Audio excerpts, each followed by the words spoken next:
বিসমিল্লাহির রহমানির রহিম। ১৯তম শিক্ষক নিবন্ধন চাকরি প্রত্যাশী ভাই বোনেরা, আপনাদের জন্য আজকের গণিত পর্ব ২ এই ক্লাসটি খুব সুন্দরভাবে বোঝানোর চেষ্টা করব। আপনারা আমার পাশেই থাকবেন, সঙ্গে থাকবেন এবং এই ক্লাসটি যাতে খুব অল্পের ভিতরে শেষ করতে পারি সেভাবে আমি আপনাদের ভিডিওটা তৈরি করব।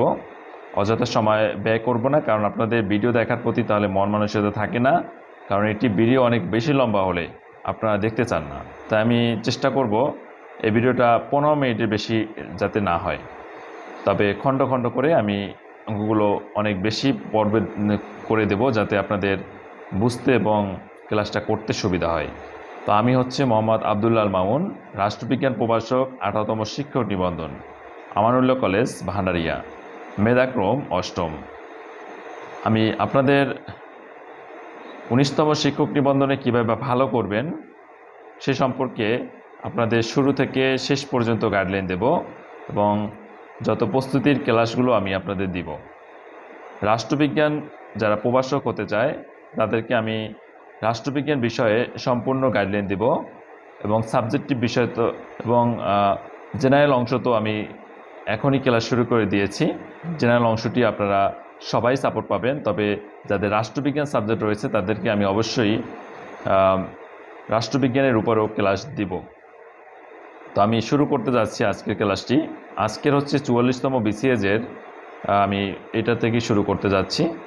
45তম বিসিএস এর আগের ক্লাসে আপনাদের দেওয়া হয়েছে, ক্লাসটা খুব সুন্দরভাবে বোঝানো হয়েছে, খুব শর্টকাট মেথডে বোঝানো হয়েছে। এই ক্লাসটির লিঙ্ক এই ভিডিও ডিসক্রিপশনে দেওয়া থাকবে, সেখান থেকেও দেখে নিতে পারবেন। তো 44তম বিসিএসে প্রথম 1 নম্বরে যেটি আছে যে যদি log 10x সমান -1 হয় তাহলে নিচের কোনটি x এর মান। এটা আমরা খুব সহজেই দেখতে পারি যে log 10x সমান -1, বা আমরা একটি সূত্র জানি, এই সূত্রটি অনুযায়ী আমরা অঙ্কগুলো করতে পারি। এই টাইপের যত অঙ্ক রয়েছে এই সূত্রটি দিয়ে আমরা করতে পারি। এই যে সূত্রটি বলা আছে এই সূত্রটি দিয়ে আমরা এই সকল অঙ্ক আমরা করে ফেলতে পারি। তো এই সূত্রটা আপনারা একটু লক্ষ্য করেন যে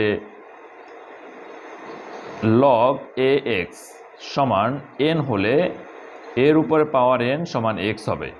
অর্থাৎ এই log এখানে যে a থাকবে, এখানে যেটাই থাকুক তার উপরে পাওয়ার হবে সমানের উপর ওপাশে যেটা থাকবে সেইটা হচ্ছে পাওয়ার হবে, ইকুয়াল সমানের পরে যেটা থাকবে সেটাই পাওয়ার হবে। যেহেতু এই লগের পরে এখানে a আছে, তাহলে সমানের ওই পাশে যেটা আছে সেইটা হচ্ছে পাওয়ার হবে, তাহলে এর উপরে পাওয়ার হবে n। এরপরে এই এর উপরে যেটা রয়েছে এইটা হচ্ছে সমানের ওই পাশে চলে যাবে, x এই পাশে চলে যাবে। একইভাবে যদি এইখানে a না থেকে যদি x নিচে থাকতো, যদি এভাবে থাকতো x তারপরে থাকতো a, এরপরে সমান যদি n থাকতো তাহলে কি হতো? তাহলে সেক্ষেত্রে এই x হতো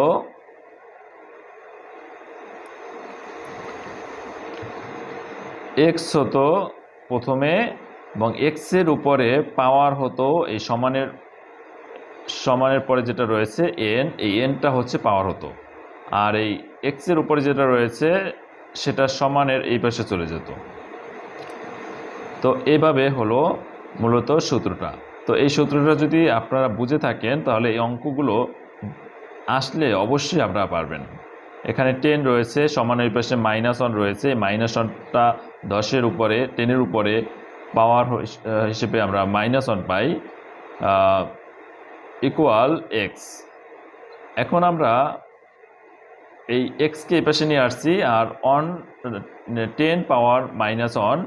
এখন আমরা এটাকে যদি ভাঙাই, সূত্র আরেকটি রয়েছে, যদি এইভাবে থাকে -1 থাকে কোনো সংখ্যার উপরে বা এর উপরে যদি থাকে -1, সেক্ষেত্রে আমরা এটাকে ভাঙাই লিখতে পারি মাইনাসের পরিবর্তে এটি 1, আর এখানে হচ্ছে যেহেতু a রয়েছে a, এবং এর উপরেই অনটা হবে, তবে অনের কোনো ভ্যালু এখানে নেই। এখানে যদি অন না থেকে যদি 2 থাকতো তাহলে আমরা এখানে 2 বসালে সেটা ভ্যালু থাকতো, 2 বসাতাম। তো অনের কোনো ভ্যালু নেই, সেজন্য এখানে অন বসানোর কোনো প্রয়োজন নেই। একইভাবে এই সূত্রটা এখানে এভাবেই বসানো হয়েছে যে 10 উপর পাওয়ার -1 যেহেতু রয়েছে, তো সেক্ষেত্রে মাইনাসের পরিবর্তে 1 আর এখানে 10 রয়েছে, 10 বসিয়েছি। তো আমরা 1/10 এইটা যদি আমরা ক্যালকুলেশন করি তাহলে 0.1 পাই আমরা। তাহলে এই 0.1 হচ্ছে অ্যান্সার, ক নাম্বার হচ্ছে অ্যান্সার। আশা করি এই টাইপের অঙ্ক যদি আপনাদের সামনে আসে তাহলে সবাই পারবেন। 2 নাম্বারটা যদি আসি, 6a² bc এবং 4a³ b² c² এর সংখ্যা সহগের বসাগ নিচের কোনটি? এখানে কোনোটি হবে না, কারণ এখানে বলেছে সহগের গসাগু। এখানে আমাদের সহগ রয়েছে 6 আর রয়েছে 4। এখন 6 আর 4-এর এখানে গসাগু যে কটা দেওয়া রয়েছে একটাও কিন্তু সেই গসাগু নেই, একটাও কিন্তু আমাদের এই 6 এবং 4-এর সহগের গসাগুর সাথে মিলবে না। তো সেক্ষেত্রে আমরা এখানে কোনোটি নয়, এটা হচ্ছে আমরা এটা টিকমার্ক দিতে পারি। তো 3 নাম্বার 4 নাম্বার যেটা রয়েছে, 4 নাম্বারটা আমরা দেখব। 3 নাম্বারটা লাগবে না, যেটা লাগবে না সেটা আমি বলে দেব। তো 4 নাম্বারটা আমরা দেখব। 4 নাম্বারটা অনেক গুরুত্বপূর্ণ। অন -1 + 1 -1 + 1 -1 প্লাস ... n সংখ্যক পদের যোগফল হবে কোনটি? একটা আমরা বেসিক নিয়মে করব। এই যে টাইপের অঙ্কটা বেসিক নিয়মে জানা দরকার, লিখিত টাইপের জানা দরকার, সেটা আমি আপনাদের বলে দেব এবং সেইভাবেই আপনাদের করাবো। আর যেটা বেসিক আপাতত না জানলেও চলবে, শর্টকাট হলেই চলবে, সেভাবে আমি আপনাদের দেখাবো। তো এখানে যদি আমরা বেসিক আকারে করি, লিখিত আকারে করি, তাহলে আমরা প্রথম পদ লিখতে পারি a = 1। এই হচ্ছে প্রথম পদ, a = 1। এরপরে সাধারণ অন্তর যদি আমরা বের করি, সাধারণ অন্তর আমরা জানি যে দ্বিতীয় পদ ভাগ প্রথম পদ। দ্বিতীয় পদ যেহেতু -1 রয়েছে আর ভাগ হবে প্রথম পদ হচ্ছে 1 রয়েছে। তো আমরা সাধারণ অন্তরকে r দ্বারা প্রকাশ করি, r = -1 ভাগ 1 ইকুয়াল করলে -1ই আমরা পাই। তো এখন আমরা যেহেতু বের করতে বলছে এখানে সমষ্টি বা যোগফল বের করতে বলছে, তো যোগফল বের করার জন্য আমরা একটা সূত্র জানি, যদি অনের থেকে ছোট হয় সাধারণ অন্তর তো সেক্ষেত্রে এই সূত্রটি প্রয়োগ করতে হবে। আর যদি অনের থেকে সাধারণ অন্তর বড় হয় সেক্ষেত্রে কি হবে? সেক্ষেত্রে সূত্রটা একটু ডিফারেন্স রয়েছে। তো যেহেতু অনের থেকে -1 ছোট, তো সেক্ষেত্রে সূত্রটা হবে এভাবে যে a × 1 - r⁴ ভাগ 1 - r।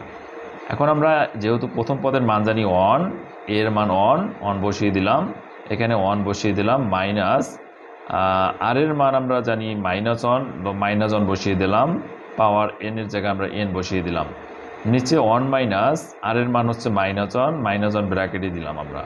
এখন এখানে উপরে থাকে 1, নিচে 1, আর এখানে মাইনাসে +2, তাহলে 1/2, আর এখানে যেটা থাকে উপরে সেম একই আমরা উঠিয়ে দিলাম। তো এইটা কিন্তু আমাদের অপশনে রয়েছে ঘ নাম্বারে, সেম এইটা হচ্ছে অ্যান্সার। তো এই টাইপের অঙ্কটা খুব গুরুত্বপূর্ণ, এই অঙ্কটি অনেক গুরুত্বপূর্ণ। এবং তারপরে যেটা রয়েছে 5 নাম্বার অঙ্কটাও অনেক গুরুত্বপূর্ণ।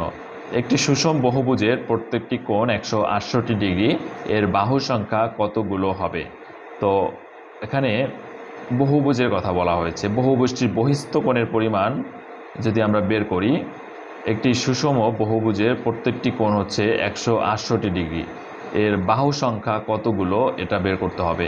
তো আমরা বহুভুজটির বহিস্থ কোণের পরিমাণটা আগে বের করি।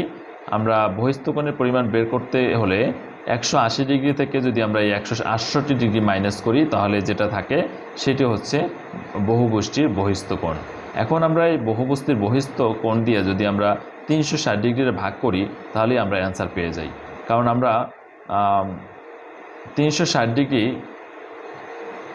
কে ভাগ করলে আমরা কিন্তু সহজে অ্যান্সার পাবো। বহুবৃষ্টির বাহুর সংখ্যা যদি আমরা বের করি, সেক্ষেত্রে 360 ডিগ্রিতে আমরা যদি বাহু সংখ্যা যেহেতু আমরা পেয়েছি 12, তো এই বাহু সংখ্যা দিয়ে আমরা ভাগ করব। তো 360কে আমরা যদি 12 দিয়ে ভাগ করি, তাহলে সেক্ষেত্রে আমরা 30টি পাই। তো এইটি হচ্ছে অ্যান্সার। এই অঙ্কটা অনেক গুরুত্বপূর্ণ। এরপরে 6 নম্বর অঙ্কটাও আমরা গুরুত্ব সহকারে দেখব, এটাও অনেক গুরুত্বপূর্ণ। একটি সমবাহু ত্রিভুজের বাহুর দৈর্ঘ্য 2 সেন্টিমিটার এবং উচ্চতা 1 সেন্টিমিটার হলে x এর মান কোনটি? এখন শর্টকাট পদ্ধতি আমরা যদি দেখি, এখানে শর্টকাট পদ্ধতি খুব সহজে করা যায় যে উচ্চতা, একটি সমবাহু ত্রিভুজের বাহুর দৈর্ঘ্য যদি 2 সেন্টিমিটার হয় আর উচ্চতা যদি 1 সেন্টিমিটার হয়, তাহলে x এর মান কত, এটা বের করতে বলছে। তাহলে আমরা যদি উচ্চতা বের করতে যাই, মানে উচ্চতাই বের করতে বলছে, x এর মান যেহেতু চেয়েছে, এখানে উচ্চতার মানটা চেয়েছে। একটি সমবাহু ত্রিভুজের বাহুর দৈর্ঘ্য দেওয়া আছে। সমবাহু ত্রিভুজ আমরা জানি যে 3টা বাহুই সমান।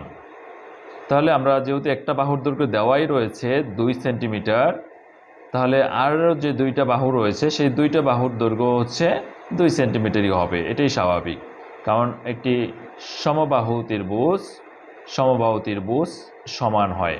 সমবাহু ত্রিভুজের 3টে বাহুই সমান। এই বাহু 2 সেন্টিমিটার, এই বাহু হচ্ছে 2 সেন্টিমিটার এবং এই বাহুটাও হচ্ছে 2 সেন্টিমিটার। এখন যদি আমাদের x এর মানটা বের করতে বলে, মানে উচ্চতা বের করতে বলবে, এই উচ্চতা হচ্ছে এইটা বের করতে বলছে। এই x এর মান, এইটা হচ্ছে x এর মান হবে। তো এই x এর মান যদি আমরা বের করি, তাহলে কিভাবে বের করতে পারি আমরা দেখি। আমরা এই ক্ষেত্রে একটি সূত্র জানি, √3/2a। √3/2a এই সূত্রটা প্রয়োগ করে খুব সহজেই আমরা উত্তরটা পেতে পারি। √3/2a যদি উচ্চতা বের করতে বলে সমবাহু ত্রিভুজের ক্ষেত্রে, তো সেক্ষেত্রে আমরা এই সূত্রটা ব্যবহার করব, উচ্চতা x সমান √3/2a।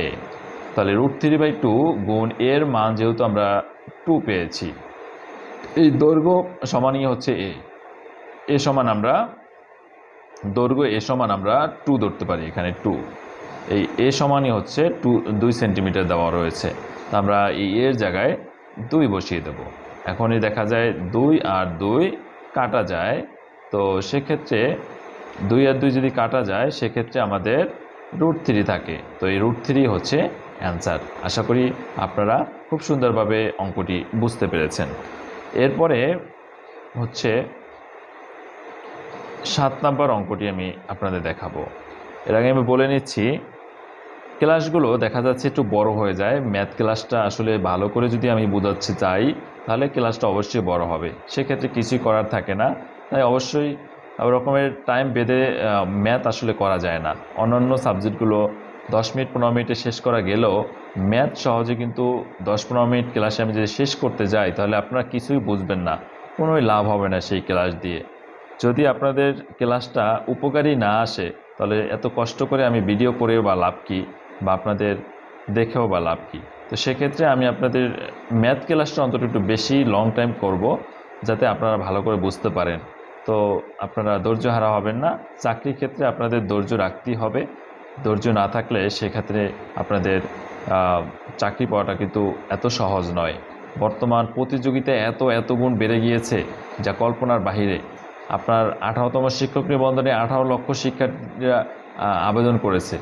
18 লক্ষ আবেদন করেছে, সেখান থেকে চাকরি হয়েছে মাত্র 40,000-এর মতো।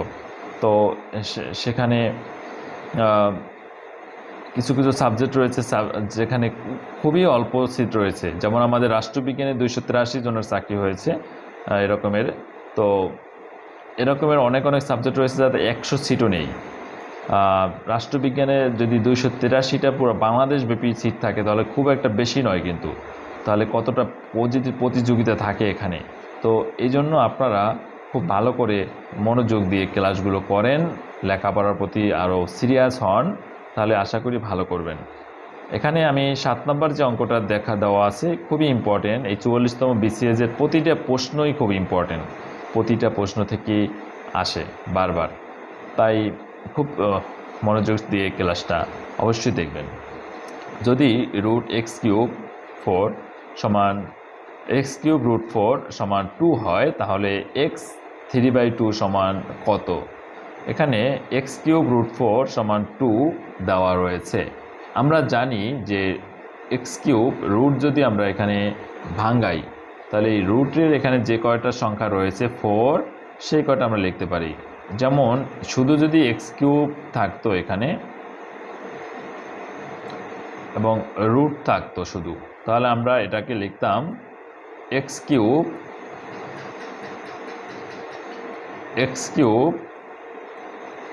1/2 লিখতাম। সেক্ষেত্রে আমরা 1/2 লিখতাম। কিন্তু যেহেতু এইখানে 4 রয়েছে, তো সেক্ষেত্রে আমাকে এখানে যদি 4 থাকে, সেক্ষেত্রে আমাকে এখানে 2 লিখলে হবে না, এখানে 4 লিখতে হবে।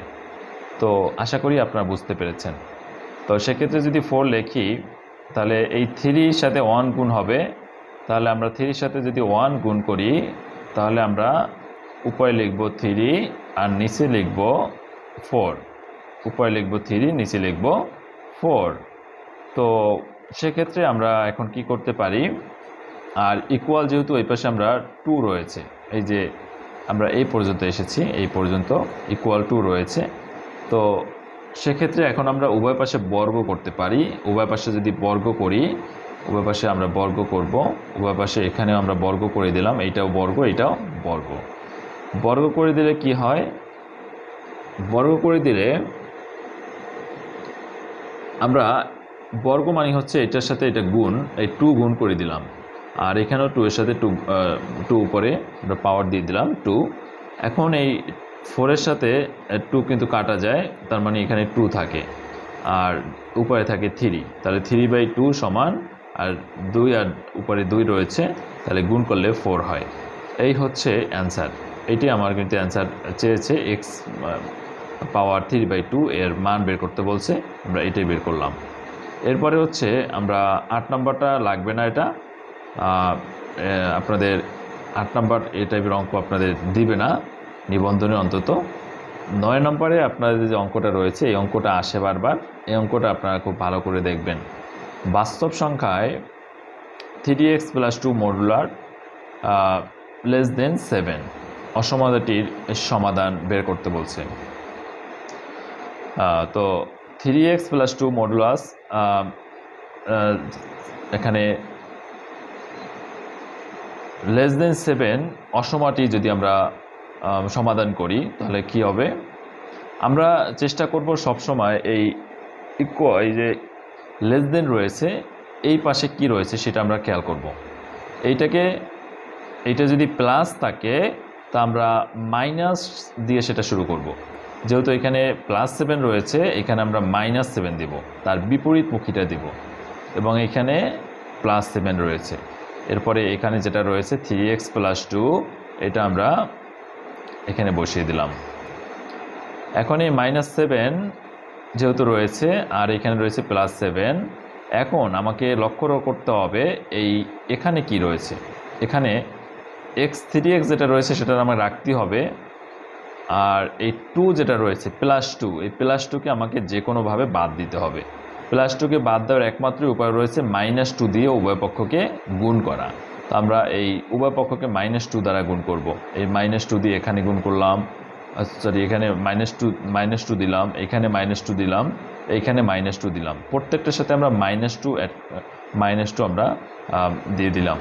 তো তাহলে কি হবে? তাহলে হচ্ছে এইখান থেকে 2 আর 2 বাদ দেওয়া যাবে।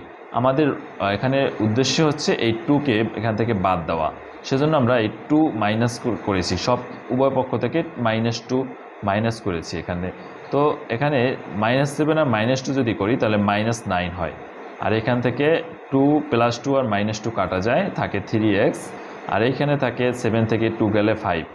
তো আশা করি আপনারা সবাই বুঝতে পেরেছেন। এখন উভয় পাশে আমরা 3 দিয়া ভাগ করব। কেন 3 দিয়ে ভাগ করব, এটা একটা প্রশ্ন আসতে পারে আপনাদের। কেন ভাগ করব? 3 দিয়ে ভাগ করব এই জন্যই, কারণ এই এক্সের সাথে 3 রয়েছে, এই 3কে যে কোনোভাবে আমাকে বাদ দিতে হবে।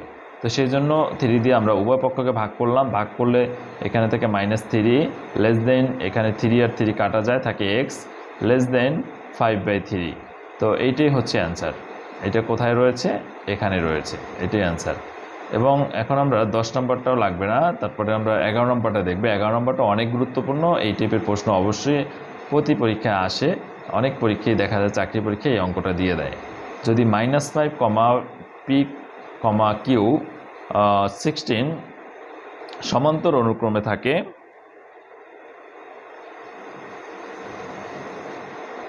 সমান্তর অনুক্রমে যদি থাকে, তো সেক্ষেত্রে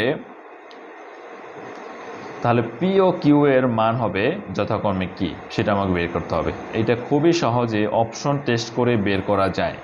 আমরা অপশন টেস্ট করে কীভাবে বের করে এবং বেসিক কিভাবে করে, দুইটাই এই অঙ্কটা দেখব। অপশন টেস্ট করার সিস্টেমটা হচ্ছে, আমরা যদি এখান থেকে সাধারণ অনুক্রম যদি চিন্তা করি, তাহলেই আমরা খুব বের করতে পারি। যেহেতু এখানে সমান্তর দ্বারা বলেছে, তো সমান্তর দ্বারা যদি বলে, তাহলে দ্বিতীয় পদ বিয়োগ প্রথম পদ করলে আমরা কিন্তু সাধারণ অন্তর পেয়ে যাই, সাধারণ অনুপদ পেয়ে যাই। সমান্তর দ্বারা সাধারণ এখান থেকে আমরা বের করতে পারি সাধারণ অনুপাত। তো এখানে আমরা যদি, যেহেতু প্রথম পদটা দেওয়া রয়েছে -5, দ্বিতীয় পদ এবং তৃতীয় পদ দেওয়া নেই, চতুর্থ পদ আবার দেওয়া রয়েছে 16, তো সেক্ষেত্রে আমরা কি করতে পারি, এখান থেকে অপশন ধরে নিই। অপশন যেহেতু আমরা ধরে নিলাম -5 2 9 16, এই চারটাই আমরা আনুমানিক বসিয়ে দিলাম। এই দুইটা হচ্ছে আমরা আনুমানিক হিসেবে বসিয়ে দিয়েছি, যে আমাদের ঠিক আসছে কিনা সেটা টেস্ট করে দেখার জন্য। আমরা এই অপশনের 2 এবং 9 এই দুইটা আমরা এখানে বসিয়ে দিয়েছি, আর এই -5 আর প্রথম পদ এবং চতুর্থ পদ 16 এটা তো রয়েছেই, সেটা আমি বসিয়ে দিয়েছি। এখন আমরা দেখব যে এখানে উভয় পাশে 1 আসে কিনা। এখানেও 7 আসে, এখানেও 7 আসে, এখানেও 7 আসে, তার মানে এটাই ঠিক। তাহলে উভয় পাশে সেম আসে, তাহলে আমরা বুঝবো সেটা ঠিক রয়েছে। তো এখন 2 থেকে যদি -5, এখান থেকে যদি আমরা এখানে রয়েছে 2,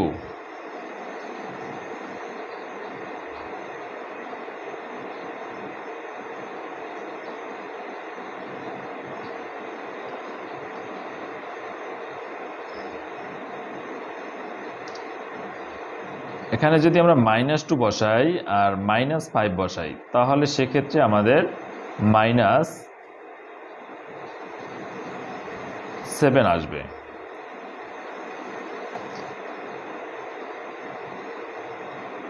আর এইখানে যদি আমরা 9 বসাই,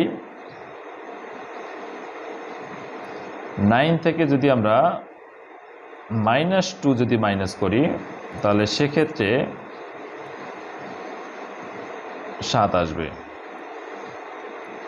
তো সেক্ষেত্রে কিন্তু হচ্ছে না, এক্ষেত্রে কিন্তু আমাদের হচ্ছে না, কারণ আমাদের এক ক্ষেত্রে 7 থাকে আর এক ক্ষেত্রে -7 থাকে। এইটা দিয়ে যদি আমরা টেস্ট করি, এখন আমরা এইটা দিয়ে যদি টেস্ট করে দেখাই, তাহলে কিভাবে আসে সেটা আমরা এখন দেখব।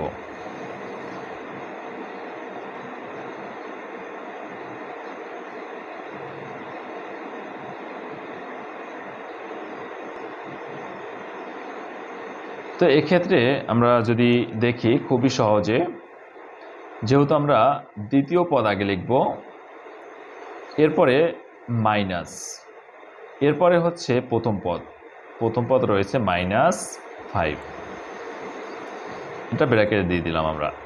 এখন এই 2 মাইনাসে আমরা জানি প্লাস হয়, +5, এখানে 5 হবে।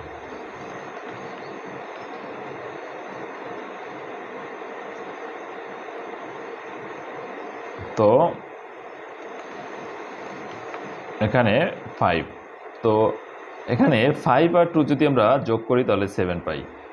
একইভাবে আমরা যদি তৃতীয় পদ যেটা আমি লিখেছি, এখানে 9 লিখেছি, 9 থেকে যদি আমরা দ্বিতীয় পদ মাইনাস করি, তাহলে কিন্তু 7 থাকে। এখন আমরা চতুর্থ পদ থেকে যদি তৃতীয় পদ মাইনাস করি,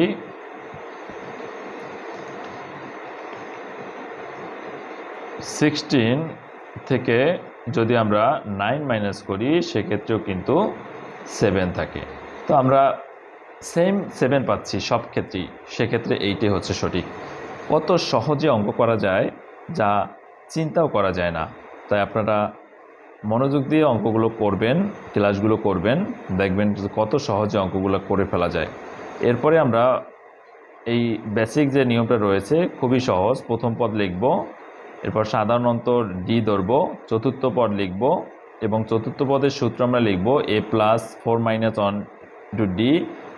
তারপরে আমরা যেহেতু চতুর্থ পদ সমান 60 রয়েছে 60 লিখব। এটা ক্যালকুলেশন করব, ক্যালকুলেশন করলে আমরা দেখা যায় যে ডি এর মান 7 পাবো।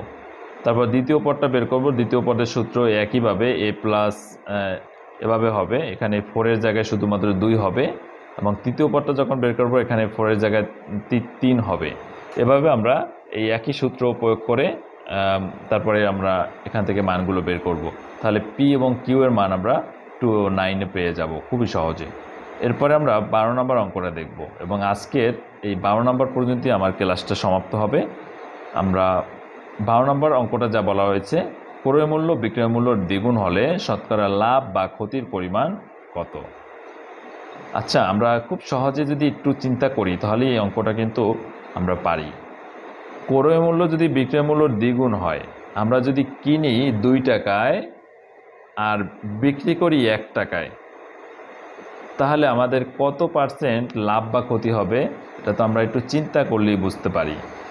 আমরা যদি ক্রয় মূল্য থেকে বিক্রয় মূল্য যদি কম হয় সেক্ষেত্রে ক্ষতি হবে, এটা 100% আমরা শিওর। তাহলে আমাদের ক্ষতি হয়েছে। ক্রয় মূল্য যেহেতু বেশি আর বিক্রয় মূল্য কম, তাহলে আমাদের ক্ষতি হয়েছে, এটা শিওর।